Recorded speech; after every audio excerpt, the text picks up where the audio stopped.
Hello there, this is Sherry Hayes with MomDelights.com, and I'm the mom of 15 children, been homeschooling over 3 decades, and a lot of people have asked me for recommendations for books for boys, and that's what we're going to be talking about today.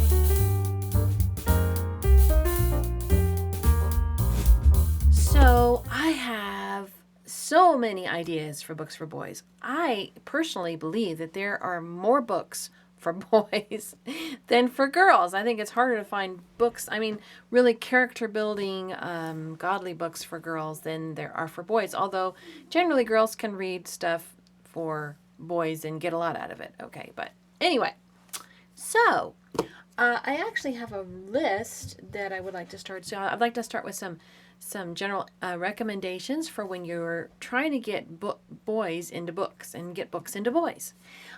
Boys generally, they need adventure and purpose in a book. I know. Look at this. I think this is a Remington painting, but look at this. This kind of typifies the kind of book a boy would like. He would like to see action. We like to see a purpose. That's why boys and heroism are really great. I don't like my boys just to read any book. I want them to read books that really build character. Now, there's some newer books that do that, but they're mostly older books, but I've found some newer ones too. I know that a lot of us are a lot of boys are into the video game books or the Star Wars books or whatever. And I understand because that's popular culture, that's all over the place. Guys get into it. But I think there are some better alternatives that are actually more fun and they actually feed the soul rather than just, a quick fix, something to read, Also, when I'm talking about books that can encourage character and heroism and all these are things that we want to build in our boys for future generations. Because our job as homeschool moms is to create like a default inside of our kids that no matter what choices they make in life, there's like this default. And of course, it's the Holy Spirit, it's God's work, but we're there to give them direction and kind of stabilize that and encourage that in their lives. So, first off, I'm going to just kind of take you through this stack I've created here. And I'm also going to, as I go along, I'll add in other things that I don't currently have within a visual range. But I'm going to create a blog post, Lord willing, and I will have links to everything that I talk about here today. So hopefully that'll be helpful to you. Okay, so I showed you this right here. I showed you this cover, and we're just kind of talking about, adventure, action, purpose. Now this is Cowboys in Cattle Country. This is a book by that's from the American Heritage Junior Library, and this is one of those vintage book sets that you can get. And this is kind of torn up here, but you can find these individually online and you can find them in sets. And they are really, really good history books. Now, I am not for the revisionist woke baloney. So I search for things that maybe not all of them are 100%, but they're mostly, they're good books. So you can trust this one, the American Heritage Junior Library. If you can find books like at library sales, estate sales, stuff like that, these are good books to get. They have all kinds of different, let's see, I don't know if they have a list of titles in the back. No, there's the index. I don't know if they have it. Okay, nope, not there. Sometimes they'll have a listing. Oh, here you go. Cowboys in Cattle Country, Texas and the War with Mexico, the Pilgrims and Plymouth Colony, the California Gold Rush, Pirates of the Spanish Main, Trappers and Mountain Men of Science and Invention, Naval Battles and Heroes, Thomas Jefferson and His World, Discoverers of the New World, Railroads in the Days of Steam, Indians of the Plains, The Story of Yankee Whaling, and I think there's even more. There's even more of them. They published a lot of these over the years. Okay. So that's one, but this is not really for a beginning reader, right? And a lot of people are asking me, I think, for younger boys. And so I have some suggestions for that. One of the suggestions I have is that you cull the Robinson curriculum library. There are places like Rosegate Harbor has a listing of the different books, but just you can just purchase the Robinson curriculum, and you'll have access, and you'll have to print things off, and you'll have to bind them yourself. Oh, but it also gives you a list. You can look online and find some of these books have been reprinted and stuff like that. A lot of his books are really a lot for boys. I think he had mostly boys. Dr. Robinson had mostly boys, and so a lot of boys' books are in that list. The Tom Swift books, the Rover Boys, I think, were some of the series that were written. You know, there have been a lot of series in the past that were written for boys, full of adventure and all kinds of stuff. So anyway, that's one thing. Another thing that I have found, and this is a series of books too. This is done by Grosset and Dunlap. This is called the Signature Books series. This one in particular is the story of Lafayette. This is like the first chapter book that one of our sons read, our first son. And he even put his name in the front. And he did written narrations on this. But you see, the writing is very simple. And so this is like a beginner reader's book. And actually, there is a list here of the different ones in this series. The story of Buffalo Bill, the story of Christopher Columbus, the story of Davy Crockett, the story of Thomas Alva Edison. And it has all the different ones here, as you can see. So this is another good series to look up, and it's easy. One of them, there's an old one about the Wright brothers that's really good. I didn't bring it out here, but it's really good. But that's another boys series. And there's just so much for boys, I gotta tell you.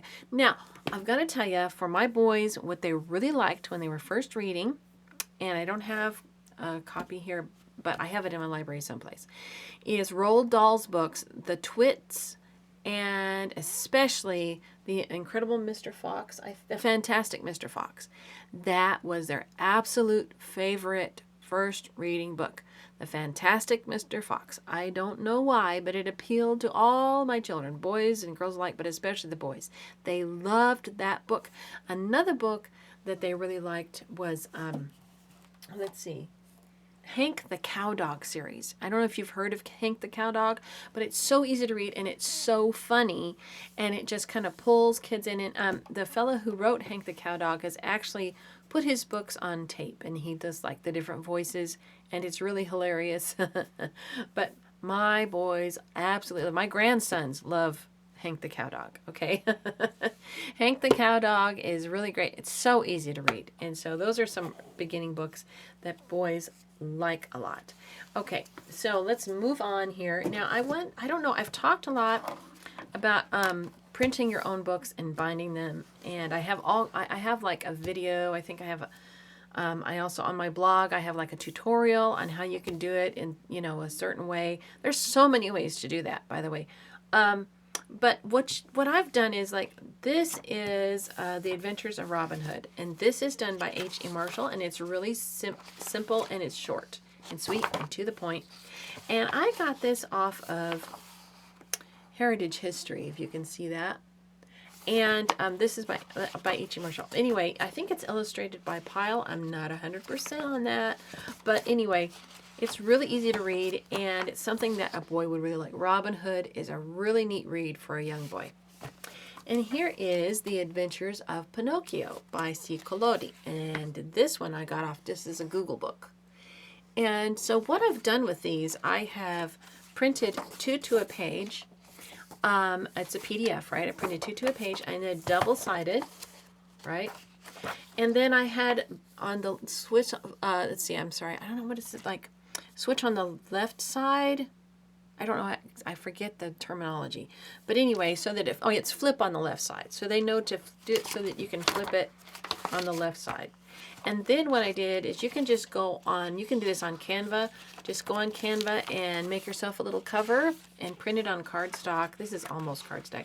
And then how I put these together is that I 3-hole punch them. I don't know if you, let's see, a 3-hole punch. And then I just sewed it with dental floss.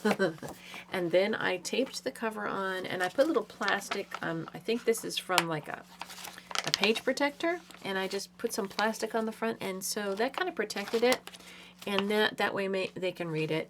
And it's a cheap way to do it. It's easy. You don't have to really fiddle with it too much. And that's that. So another thing that I like from, there's something called Heritage History, which I've talked about, is they have a lot of history, like especially early American. Okay, this is Stories of American Life and Adventure from Edward Eggleston. I didn't even put any plastic on this one at all. And this is pretty easy reading. It's a little smaller text than the others, but it's still pretty easygoing. It's not really hard to understand. And these have some really great stories. They're not necessarily categorized very well, but I mean, it's just a little bit here and there, and they're a lot of fun. They're really short reads. So if you have a young guy that kind of likes to read maybe, but he has short attention span, just one story at a time, and then he can narrate it orally back to you. And that could be even a school thing, you know, a lot of fun. Here's James Otis is one of my favorites. And so he writes really cool stuff about early American history, and it's fun to read. Oh, it's a lot of fun. It usually takes like Calvert in Maryland. So this young man's name is Calvert, and he lives in Maryland, and he just tells about adventures and things that happened to him, and there's some good illustrations here too. So it's a lot of fun. So that's heritage history right there. Then here's another one of his, Peter of New Amsterdam. I think this one is good. So I even I highlighted some words that I wanted to use for vocabulary as they were reading. But anyway, there you go. There's a lot of cool stuff in there. This is Stephen of Philadelphia. And here is, let's see. Oh, and here's another good writer. Heritage history is one of those things. You could just spend hours and days and get all kinds of stuff. He did this Cyrus the Great because there's supposed to be parallels between our time and the time of Cyrus. So this is fascinating reading. It's from Jacob Abbott. And it's just amazing because, you know, Cyrus the Great was involved in Israel and Jerusalem of that time, you know, the time of Jeremiah the prophet. And I got this cool illustration for the front from Clip Art, etc. And I just used this and I put it on Canva, and I just made my own little thing. And so anyway, yeah.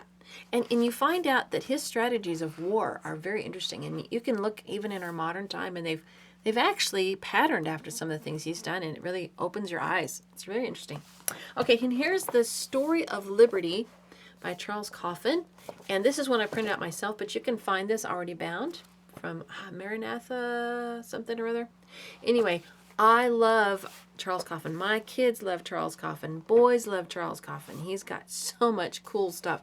Let's see, I've got another book here that boys would really, really like.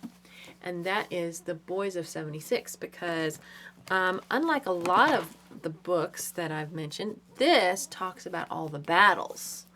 And guys love to read about the battles. I think it's boring. But my guys, they like to, and they talk about the different things they go through. Here's an illustration. And this is just fascinating. And see, the text isn't too small, and the writing is pretty straightforward.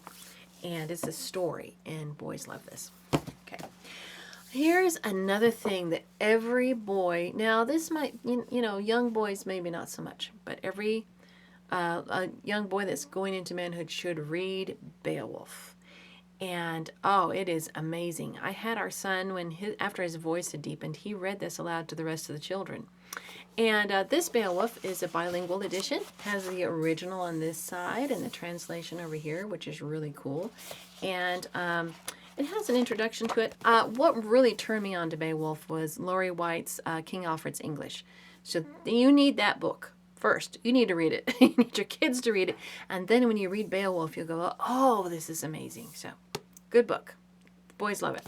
All right. Now, let's go over here and we're going to grab some C.S. Lewis. Now, everybody knows C.S. Lewis's Chronicles of Narnia. And here they are. And young boys, and oh boy, this is so great. I mean, boys can read this for hours and hours and hours. This is the entire collection in one volume, which is really neat. We had another one of these and we totally wore it out. It fell to pieces, so I had to buy another one. And, this is terrific for boys. Just can't even put it down. It's great, great, great. So then C.S. Lewis also wrote a science fiction trilogy. And this is Out of the Silent Planet, That Hideous Strength. And there's another one, the first one, and I don't have it with me right here. But these are, Perelandria. Let's see, first in the celebrated trilogy, followed by Perelandria and the Hideous Strength. So Out of the Silent Planet is first, then Perelandria, and then That Hideous Strength. So these are science fiction books, and they're written with a Christian theme in mind, and it's really interesting.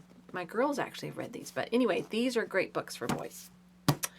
Another great book for boys is Johnny Tremain. It's an early American story. I've got a lot of that here. I know, I realize, but this is really a good story, and it's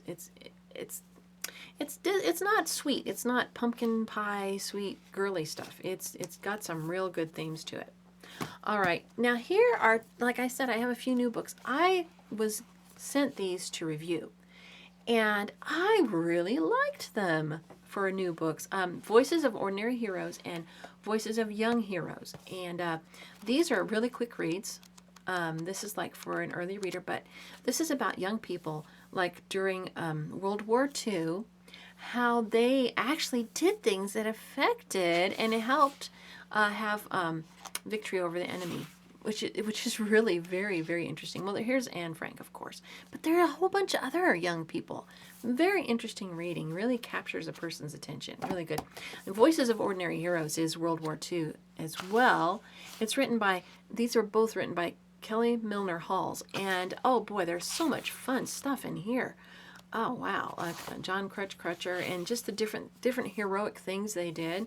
A lot of fun to read. So these are books I recommend too. I like that.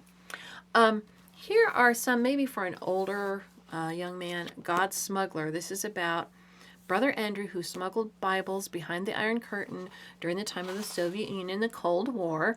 And boy, this talk about adventure and everything. This is real. This is true. So I think that truth is better than fiction, don't you? There's that. Here is The Cross and Switchblade by David Wilkerson. And it's about a young man who was part of the gangs in New York City. And why can't I remember his name? Because he used to live in Colorado Springs where I lived. But anyway, this is really a great book. And this is not sugar-coated either. This is like for an older teen. It's kind of interesting. Now, then we have these books. These books are easy reads, okay? But they are packed with information and they're written in an interesting way. They are not boring. These are written by Janet and George Bengi, I think is their name, or Benge, I don't know. These are YWAM biographies. And they have all sorts of these, and they're a lot of fun. My kids love these books. I love them. And this is C.S. Lewis, Jacob de Shazer, George Washington Carver, Benjamin Rush, all kinds. They're just so cool. And there's a gazillion of them. And boys can be lost in those for a long time. And they'll be just walking around talking about them. Okay, here is something that boys love this book. It is the American Boy's Handybook. And it is just a collection of all kinds of cool boy stuff, man. How to make a mole trap. Oh, sorry. See how ours has been loved to pieces? Like how to camp without a tent. Oh, boys love that stuff. 4th of July balloons that you can make. Wow. How to rig a sail and sail small boats. Yeah. You just got all kinds of stuff like that. I mean, they just love this stuff. How to stock a freshwater aquarium. Kite time. Kites. I mean, this is old-fashioned stuff, but this is actually like a precursor to Boy Scouts. And boys love this stuff. They love all kinds of stuff, so that's a good one. Okay, this one, I don't even know if you can find it. I have had trouble finding it. My daughter had trouble finding it. It's Gaining Favor with God and Man by Thayer. This right here, if you can, it's William M. Thayer. If you could, like, get your sons to read this book, or you could read aloud to them, I'm telling you, they would love it.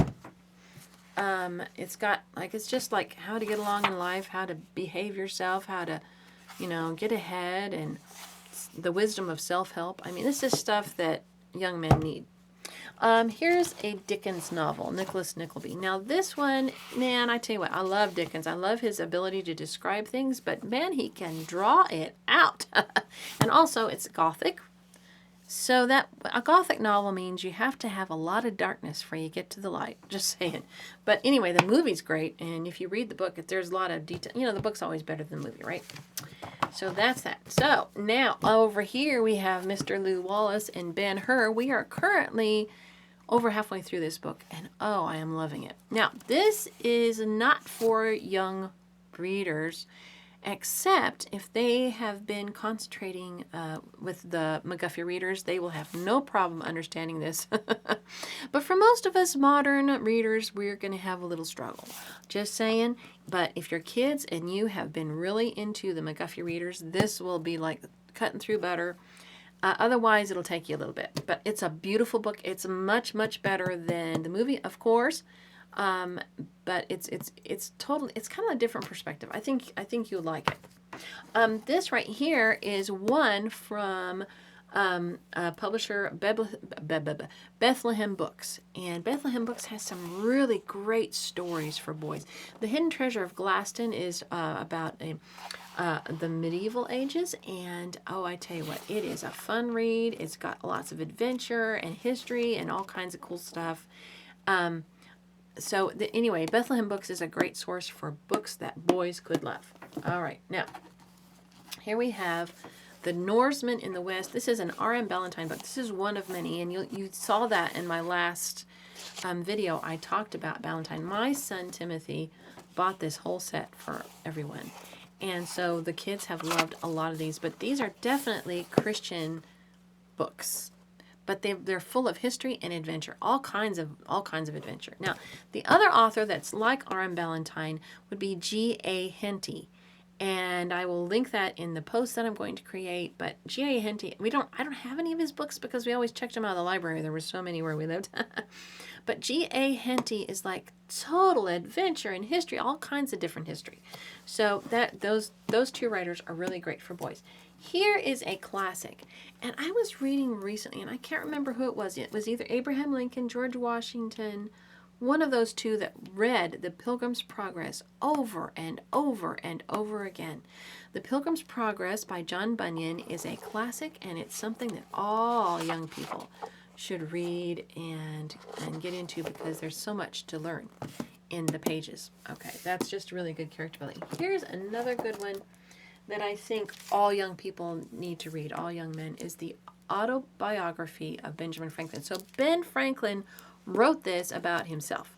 And there's a lot of wisdom in this book.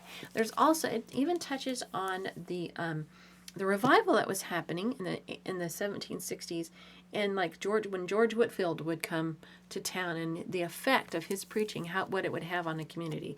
That's Ben Franklin. Although Ben Franklin, within his writing, the time that he wrote this book, he didn't believe in Jesus. I mean, he didn't. He talks about it. It doesn't mean that afterwards he didn't.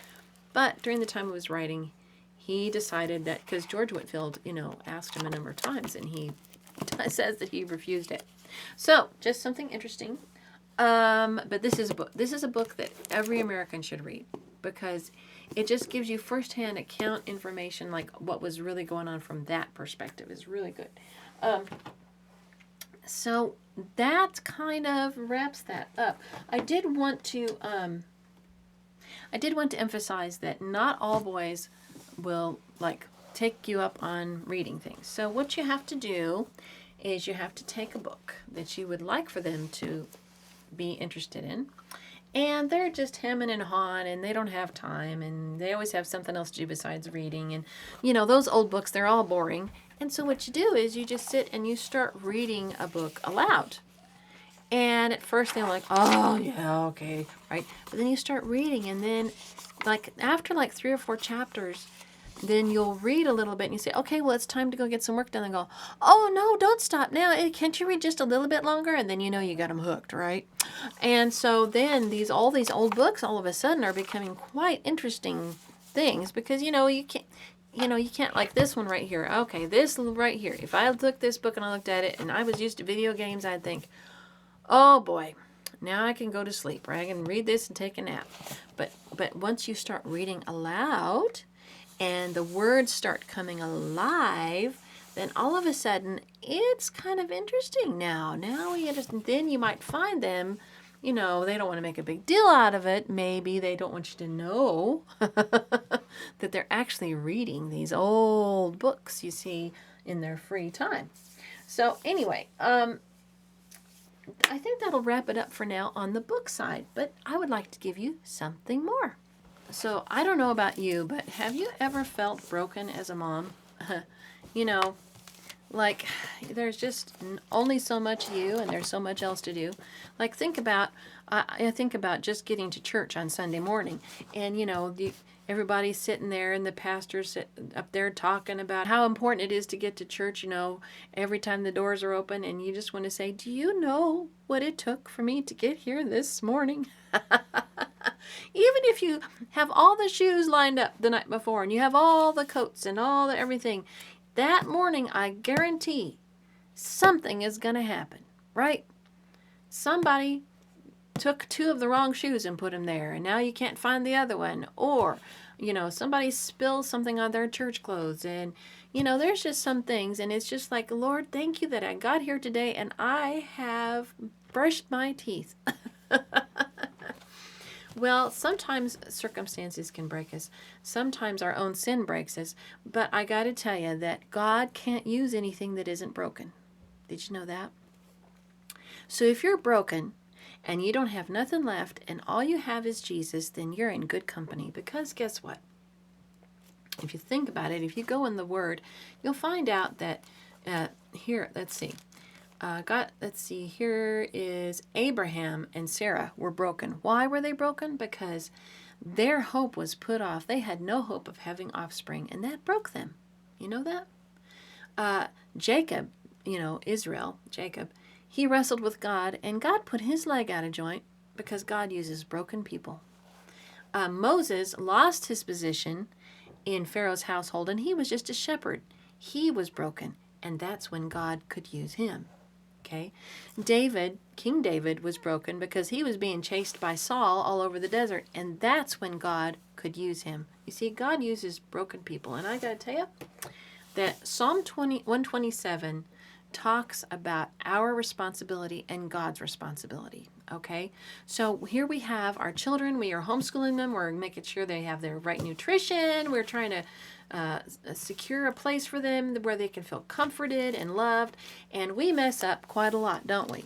We are not perfect, and sometimes the weight of all of it can be so heavy. And when I read Psalm 127, it really sets me free. Now, Psalm 127, a lot of people like to talk about having a full quiver, right? And so you can get that from this psalm, definitely. But there's so much to this psalm. I have memorized and meditated on this psalm so many times. Okay, it says in the first verse, "Unless the Lord builds the house, they labor in vain that build it." Now, that's number one for us, okay? It's God building. Do you understand? We partner with him. It says, unless the Lord builds the house, they labor in vain who build it. Now, that doesn't mean we aren't building, but God is the one building for us. Does that make sense? Even though we're building, it's him building our house. So when you have trouble, when you got a kid that's flying off the handle and they've taken off and they're doing their own thing, well, God, this is your house you're building, not mine. So you're going to have to take care of that because I can't carry that burden, right? And it says, unless the Lord guards the city, the watchman stays awake in vain. God, you've got to keep my little city right here. This is your job. You are my guard. It is vain for you to rise up early, to sit up late, to eat the bread of sorrows, for so he gives his beloved sleep. You know what? I could rise up early every day and go to bed late at night, and I never get everything done. So what I do is I do the best I can, and I make sure I get good sleep, and I trust God that even when I'm sleeping, he's helping me. Did you know that? And here's a verse that really, really helped me a lot when God showed me it from a different perspective. Behold, children are a heritage from the Lord. The fruit of the womb is a reward. Now, in the King James, it says, behold, children are an heritage of the Lord, and the fruit of the womb is his reward. And so what God showed me with that is that children are his heritage, and the fruit is his reward. So when we have children, that's a heritage for God. And the fruit of our wombs is God's reward. It's something that we give to him. Isn't that amazing?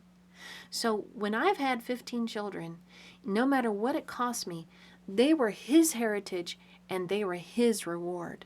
And when I thought about that, it made me just so happy that I could give him something, because thinking about everything he's given for me, I want him to have the best of whatever I can give him.